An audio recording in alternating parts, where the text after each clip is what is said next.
Fala galera, sejam todos muito bem-vindos a mais um vídeo do canal da Engenharia. Aqui quem fala com vocês é o engenheiro Felipe Rodrigues e no vídeo de hoje, dando continuidade aí à nossa série do sobrado completo. Eu sei que muitos de vocês já estavam com saudade da série, né? Muitas pessoas me cobrando aí nos comentários dos vídeos, então eu estou voltando aí com essa série.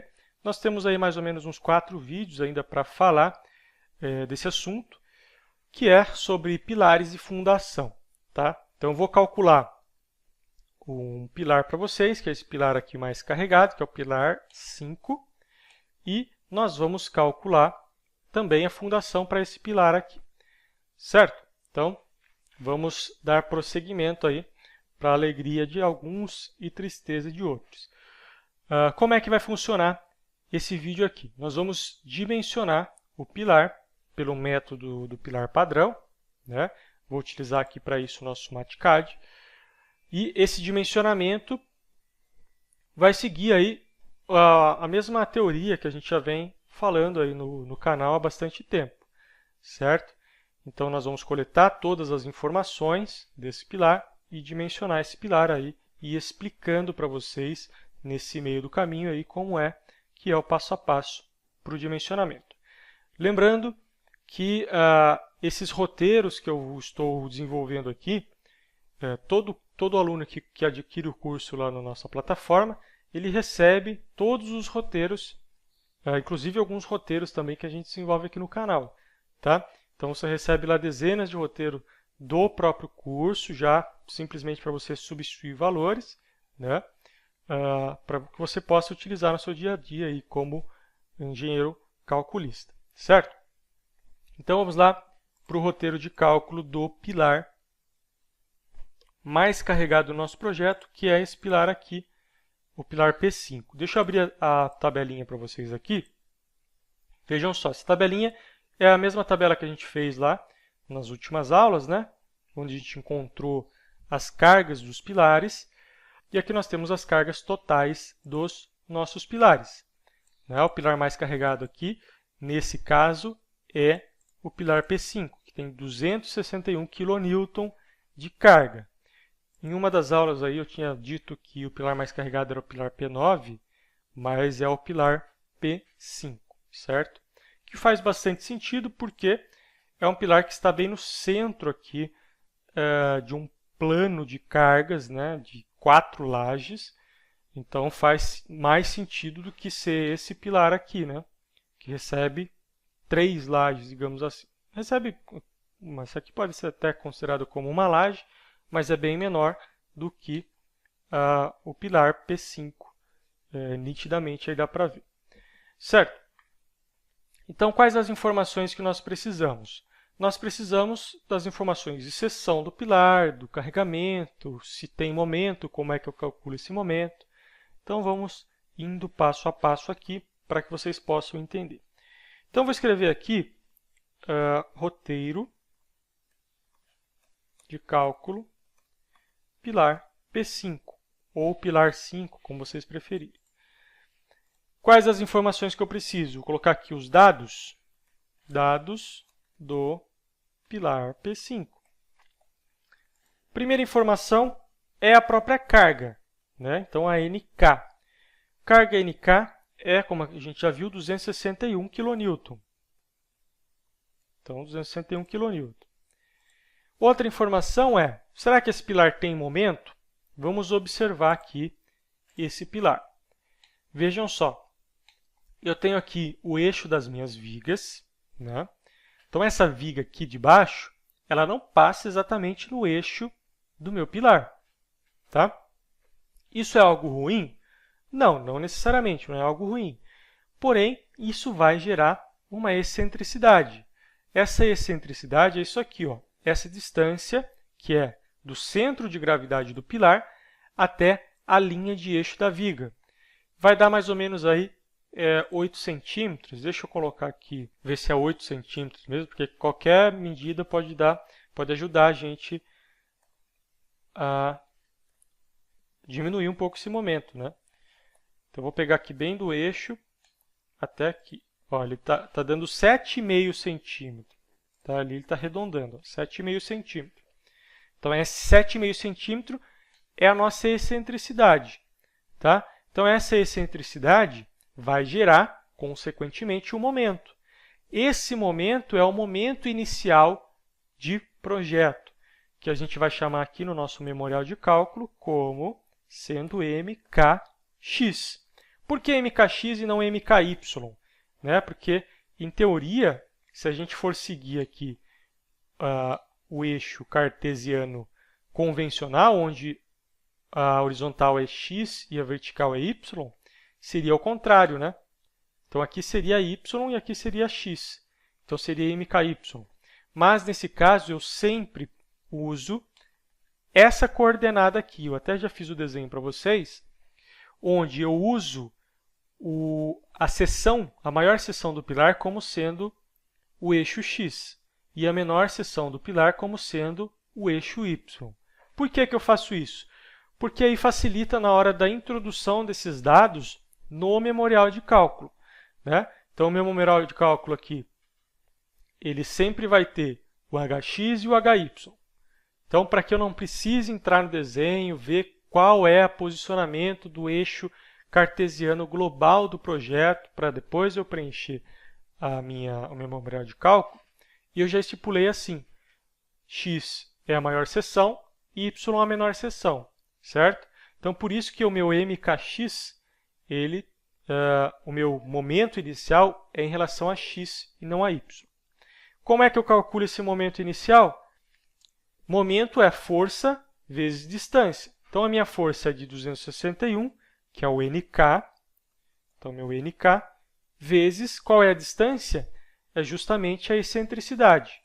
Então, a excentricidade aqui, se a gente for pegar certinho esse valor, dá 0,75 ou 7,5 centímetros.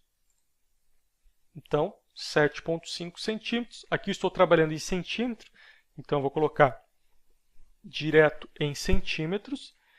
Venho aqui, vou alterar aqui para decimal. Eu tenho um valor de um momento de 1957 kN centímetro, certo? Então, essas são as duas principais informações iniciais, fora toda a informação de seção. Né? Força, que é o carregamento aplicado nesse pilar, e o momento gerado aí por uma excentricidade nesse caso. Agora, nós temos o LE, que é o comprimento equivalente. O comprimento equivalente dos nossos pilares é de 2,80 metros. Né? Então, eu vou colocar aqui 280 centímetros, que eu estou trabalhando totalmente em centímetros. O HY, que nesse caso aqui vai ser a menor seção, portanto, será de 15 centímetros, conforme a gente vê nesse detalhamento aqui. Então, nós temos 15 por 30. Então, o HY é 15 centímetros. E o meu HX será de 30 centímetros. Por isso que eu escolho aquele posicionamento do eixo local do pilar, onde eu tenho sempre o hx como maior dimensão e sempre o hy como menor dimensão. Porque aí eu consigo ter um maior controle na hora de preencher esses memoriais de cálculo. Área da seção, né, ou área de concreto, como vocês preferirem, é hx, hy vezes hx, né, vai dar 450 centímetros quadrados. Então, essa é a nossa área da seção.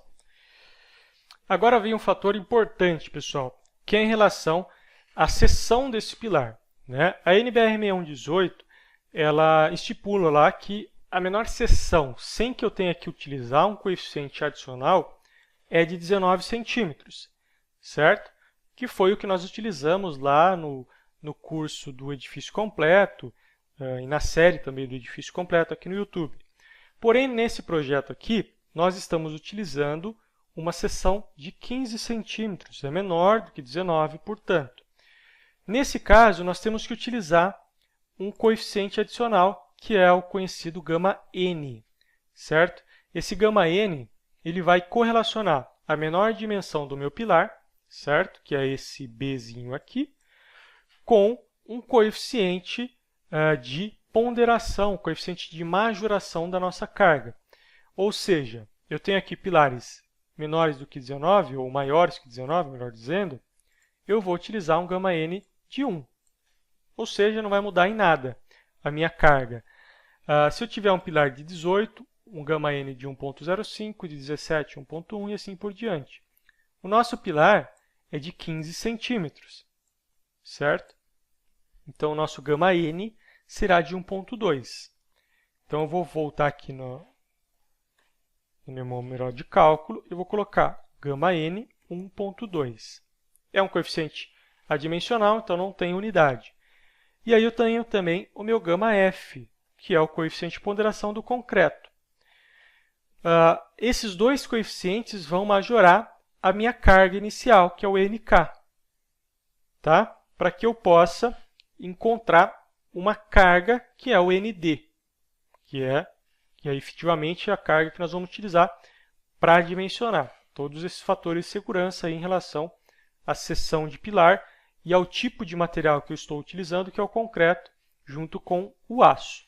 Tá? Então, esses dois coeficientes que nós vamos utilizar. Próxima informação que eu tenho aqui é o FCK, que é de 30 MPa. Porém, aqui eu vou colocar em kN por centímetro quadrado. Então, kN por centímetro quadrado, porque eu estou trabalhando tudo em kN, tudo em centímetro. Então, é um ajuste de unidades aí. Posso encontrar o FCD, que é o FCK minorado em 1.4, né, dividido em 1.4. Então, FCK dividido por γf nesse caso, que dá 2.14 kN por centímetro quadrado também. Certo? Essas são as informações do concreto e eu tenho que colocar também a informação do aço, né, que é o FYK.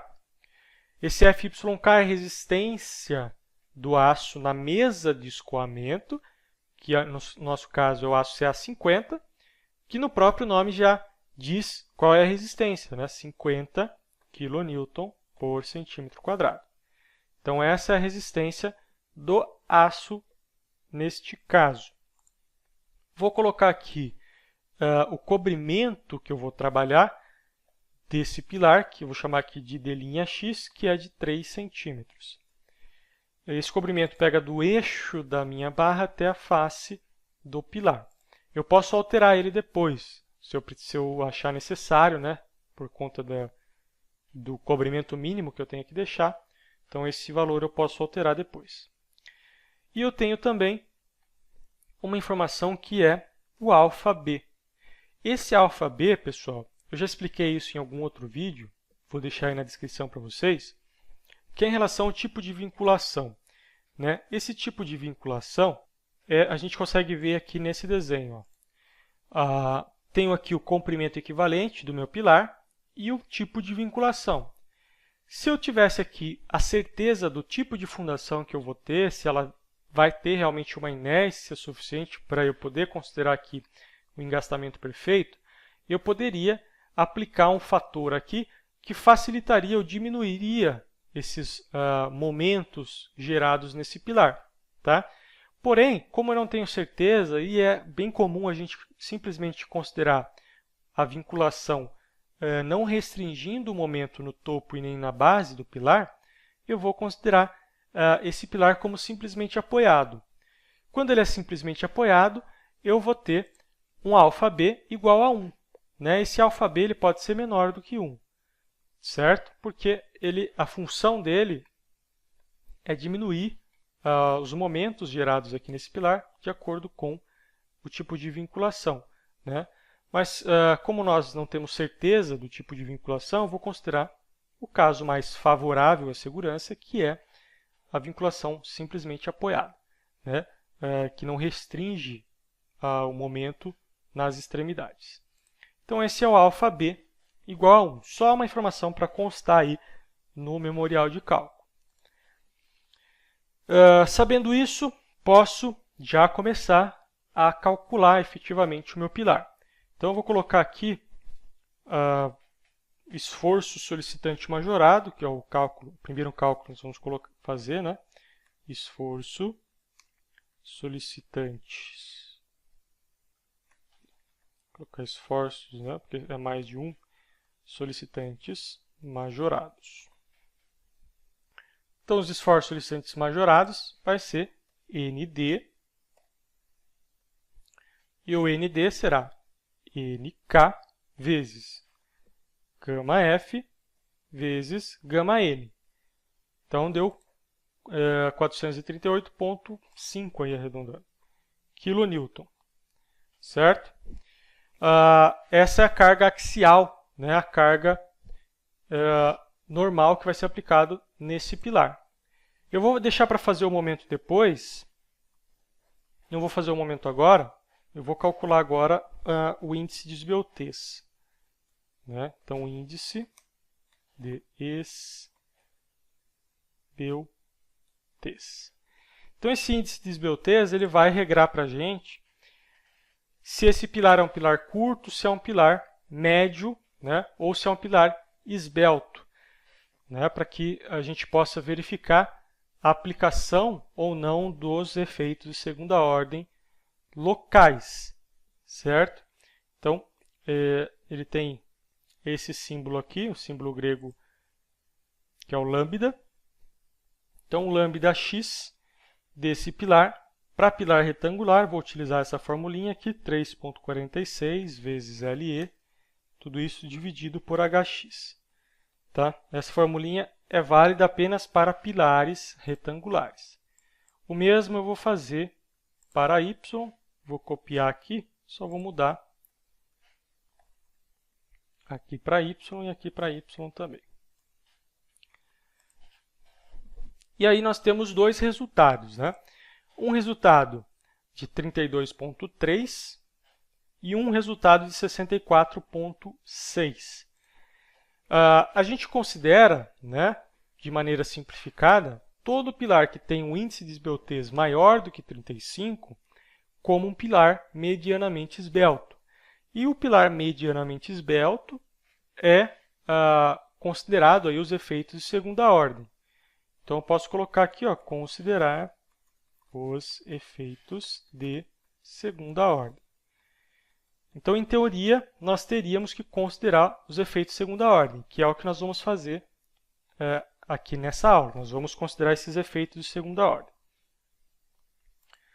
Vamos calcular agora, sim, os momentos, né? Então, momentos mínimos para x e y. Momentos e momentos mínimos, vou colocar aqui. Porque eu tenho um momento inicial também, né? O primeiro momento que eu vou calcular é justamente o momento inicial. Vou colocar aqui como M1D, que vai ser em x nesse caso, né? Eu vou pegar o ND e vou multiplicar pela minha excentricidade, que é de 7,5 centímetros. Certo? Ele vai dar um momento aqui de 3.289. Deixa eu colocar aqui para decimal. 3.289 kN centímetro. Tá? Se eu for encontrar depois a minha excentricidade, eu vou chegar novamente aos 7,5 centímetros, logicamente. Tá? Então, esse vai ser o meu momento inicial de projeto, que é um momento até que considerável para uma obra desse porte. Então, eu vou calcular agora sim os momentos mínimos. Então, M1D mínimo para x é aquela formulinha lá da NBR, né? Que é o ND vezes 1,5 mais 0,03 vezes Hx.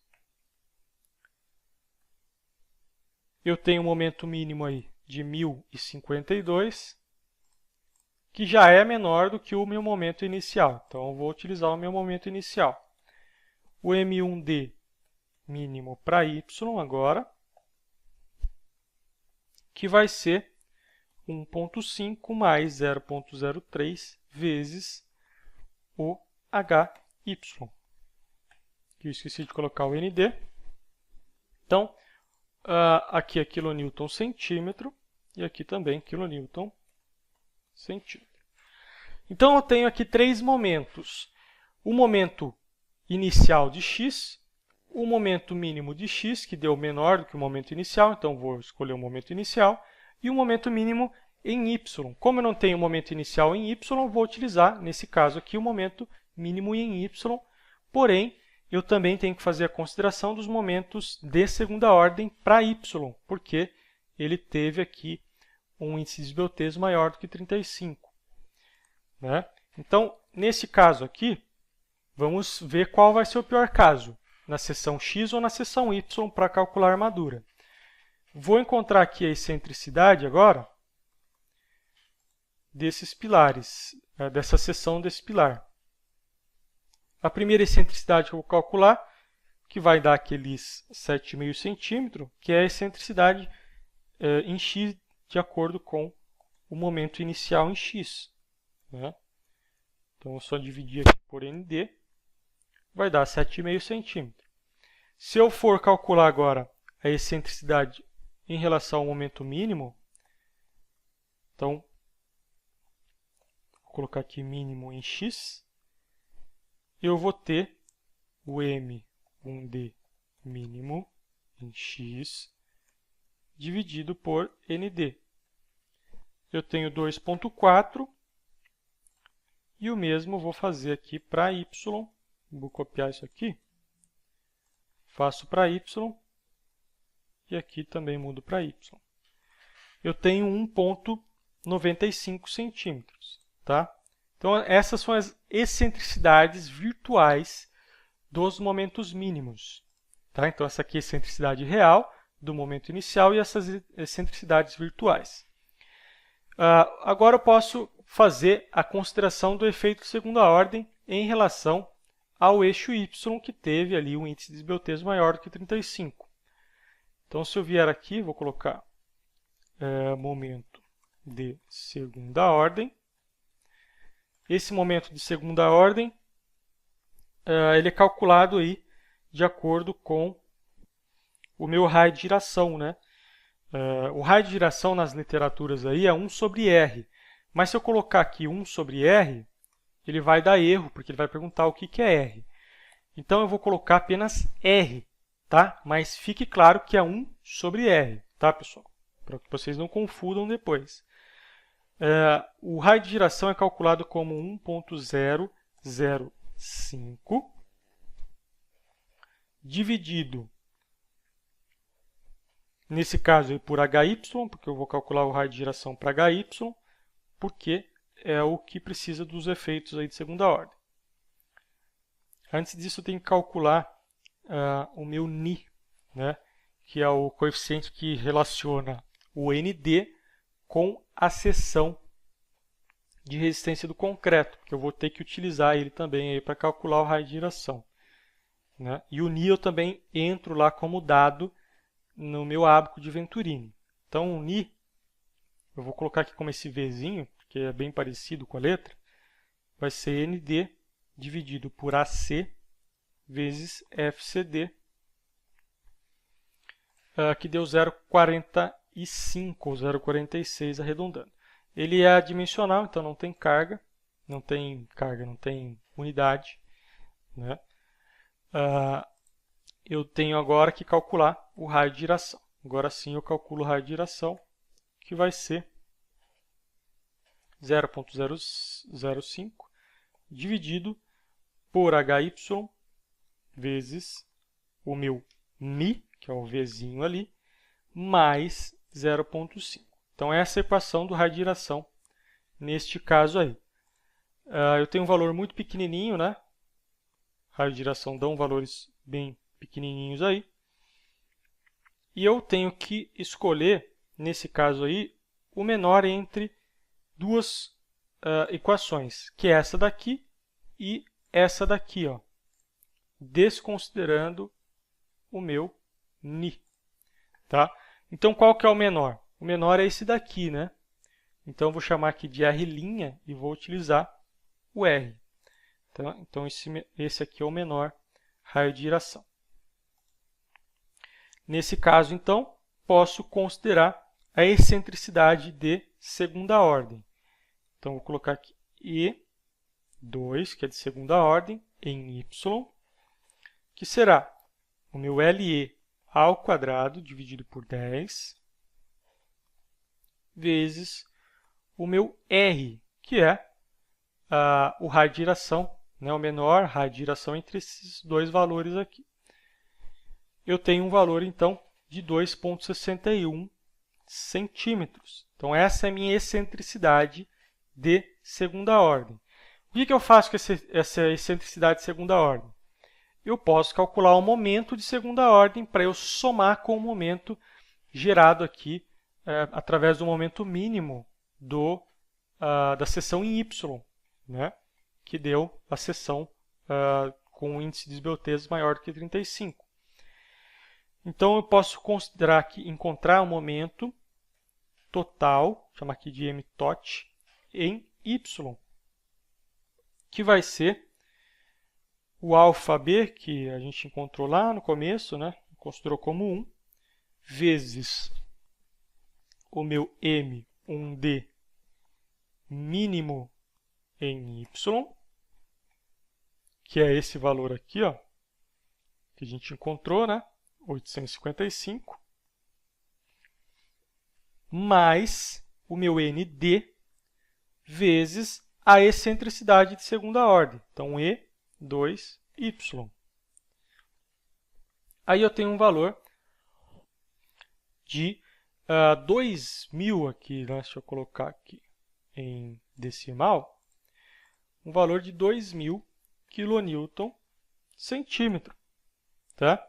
Então, quase redondo, né? 2001, se a gente for arredondar para cima.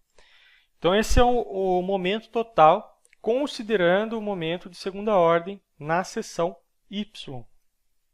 E agora, com esses valores aí, eu posso já encontrar a segunda variável para entrar no ábaco de Venturini, que é o meu μ, que é a correlação entre o momento e a resistência do concreto. Então, eu encontrei o meu ni, que é a relação entre a força pela seção e a resistência do concreto. E agora é a relação entre o momento e a resistência do concreto. Então, se eu for calcular aqui o meu μ, vou colocar aqui o μ x, vou fazer o μx e o μy para que a gente possa analisar qual que é o pior, né? A gente vai entrar com esses dois valores lá no ábaco. O μx ele vai ser em relação ao momento inicial, né? O momento inicial de x lá, que é esse M1dx, que deu um momento maior do que o momento mínimo em x. Portanto, vou escolher ele. Então, meu momento 1 em x, dividido por hx, que é a seção em x, vezes a área da seção, vezes o FCD. Eu tenho um μx de 0,11, né? Também é adimensional, porque eu vou entrar com esse valor lá na tabela. Vou encontrar agora o meu μy, que será o meu MD tot aqui, né? MD tot em Y, porque é o momento que considera os efeitos de segunda ordem. Tudo isso dividido por HY, que é a seção em Y, vezes AC, vezes FCD. Tenho aí 14, né, arredondando. O meu μy igual a 14. Então, esses dois valores que a gente vai entrar lá na tabela. Porém, a gente precisa de uma outra informação, que é a relação D sobre H, né? Porque se a gente for abrir aqui o ábaco de Venturini, ó, nós temos essa relação D sobre H, ó, D' H, que é o cobrimento ali, né, do nosso pilar pela a altura H do nosso pilar. Então, se a gente for encontrar essa relação, volto aqui no meu Mathcad, vai ser o d'x dividido por hx, para x nesse caso. Então, eu tenho uma relação d'h de 0,1. Mesmo eu faço para y, que vai ser d'x dividido por hy. Eu tenho uma relação d'h de 0,2. Então, essas informações nós vamos encontrar aqui, ó, no canto superior direito do ábaco de Venturini. Tá? Então, essa relação aí de d'h é importante para a escolha do ábaco. O ábaco que eu vou escolher, ele vai ser sempre em relação a essa figurinha aqui. Né? Eu posso correlacionar barras, mas não quantidade de bitolas, ou eu posso já relacionar aonde eu quero posicionar essas barras e também as quantidades dessas barras. Nesse caso aqui, eu vou escolher essa configuração. Eu quero 3 barras de cada lado na maior seção do meu pilar. Então, se eu tenho a correlação lá na d'h, eu tenho aqui para x uma relação de 0,1. Então, eu venho aqui e vou escolher a relação de 0,1. Então, essa relação de 0,1. E vou entrar com os valores de μ, que é o eixo horizontal, e de ni, que é o eixo vertical. Então, vamos para o primeiro aqui, que é o μ, que é de 0,11, e o meu ni, que é de 0,45 ou 0,5, se a gente for arredondar. Então, entra aqui no ábaco. Então, é 0,11. Aqui eu tenho 0,1, 0,15 e 0,20. 0,11 vai dar mais ou menos aqui. E lá deu 0,55, né? 0,455. Se eu subir aqui para 0,5 mais ou menos, eu tenho aqui o meu ômega 0 e o meu ômega 1. Deu mais ou menos em ômega 1, se a gente for pegar o número imediatamente acima. Então, nesse caso aqui, o meu ômega x, que é a taxa mecânica de armadura, ele tem 0,1, né? Se a gente for pegar esses valores aí, 0,1, que é a linha imediatamente acima do 0,0 aqui, pegando em 0,45, ou a gente pode até arredondar para 0,5 e mais ou menos 0,11 aqui, ó. Dá um pouquinho acima de 0,11. Então, eu tenho aqui a linha do ômega, que é a taxa mecânica de armadura, de 0,1. O mesmo eu vou fazer para y. Eu vou encontrar a taxa mecânica de armadura para y, inserindo esses dois valores aqui. Ó. Tenho 14 e tenho 0,455. Então, eu venho aqui, eu vou só mudar o ábaco, porque a relação d'h mudou, né? A relação d'h agora é 0,2. Então, eu venho aqui e vou pegar aqui 0,15 e 0,20. Então, lá deu 14, eu vou colocar aqui no 15 direto, ó, 15, e deu 0,55, eu vou colocar logo ali no 0,5, né, que é os valores imediatamente acima. Então, se eu for pegar aqui mais ou menos, ó, eu tenho aqui 0, eu tenho 1, eu tenho 2 e eu tenho 3. Né? Se eu subir essa linha aqui e essa, né, eu tenho uma taxa mecânica de armadura, que é o ômega, de 0,3. Olha aqui, 0,3. Então, eu venho aqui e coloco 0,3, que é a minha taxa mecânica de armadura para a seção em y. Certo? E agora eu posso calcular a área de aço. Vou calcular a área de aço para os dois casos, né? E vou escolher o maior nesse caso aí. Então, eu vou colocar aqui a SX, que vai ser o meu ômega x vezes AC vezes FCD, dividido por FYK, que é a resistência na mesa de escoamento do aço, E eu vou dividir por 1,15, que é o fator de ponderação do aço, né, que eu esqueci de fazer lá em cima. Então, deu 2,21 centímetros quadrados. Lembrando que eu tenho que fazer para os dois, né, para escolher o maior. Então, essa aqui seria a área de aço, considerando a taxa mecânica para a seção X. Lembrando que a seção X tem uma maior inércia, né? Então, consequentemente, vai ter uma taxa de aço menor.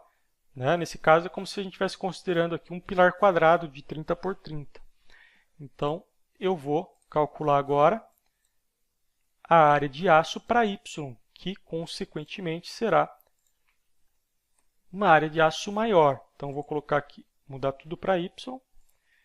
E a minha área de aço será de 6,65 centímetros quadrados. Certo? Então, se a gente fosse encontrar uma configuração de armadura para isso, né, para esse pilar, lembrando que esse aqui é a técnica do pilar padrão, que costuma dar uma armadura de aço maior, né? Eu também posso fazer pela rigidez K, que vai dar uma armadura um pouquinho menor, acredito eu, que dá geralmente 20% a 30% menor do que essa área de aço aqui. Então, deu 6,65 de área de aço calculada. Se eu fosse escolher uma área de aço mínimo, aqui, ó, o AS mínimo, que é 0,004 vezes a seção, eu teria uma área de aço de 1,18 centímetros quadrados, né? No mínimo eu teria que ter, certo? Então, como deu maior do que a área de aço mínima, eu vou escolher essa área de aço aqui. Se eu for aqui entrar numa tabela de aço, eu tenho 6 barras, né? Quantas barras eu teria que usar para conseguir aquela área de aço? 6 barras de 12,5 milímetros. Eu conseguiria já suprir aquela área de aço de 6,65. 6 barras de 12,5 dá 7,5. Então, essa configuração de armadura aqui, ela seria 6 barras de 12,5 milímetros. Certo? Não é difícil fazer, né? Se a gente seguir o passo a passo aqui, sabendo o que é cada item, né? Porque é importante a gente saber, né? Porque a gente tem que escolher qual o momento que a gente vai utilizar, quando eu tenho que utilizar os momentos de segunda ordem, né? Então, tudo isso é importante. Não é simplesmente ir lá preencher o roteiro de cálculo e mandar bala. Você tem que saber qual das condicionais ou quais das variáveis você tem que considerar para fazer esse tipo de continha aí de área de aço de pilar, certo? Então, essa área de aço aqui é para as armaduras longitudinais. Na próxima aula, nós vamos ver para as armaduras transversais, que é algumas considerações que a gente tem que fazer, né? Vai ser uma aula super rápida, né? Não tem segredo nenhum para fazer isso daí.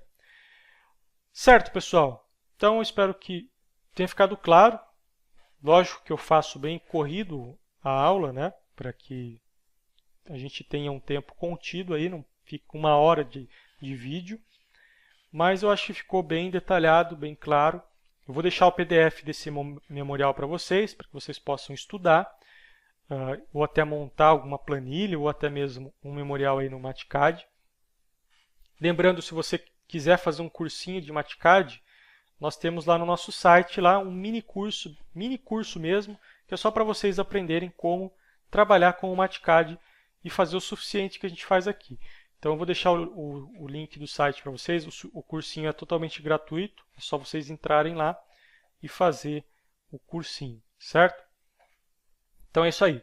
Espero que vocês tenham gostado da aula. Se você gosta desse tipo de conteúdo, por favor, não deixe de curtir, se possível, compartilhar, porque isso ajuda demais o canal. E eu aguardo vocês no próximo vídeo. Valeu e até lá!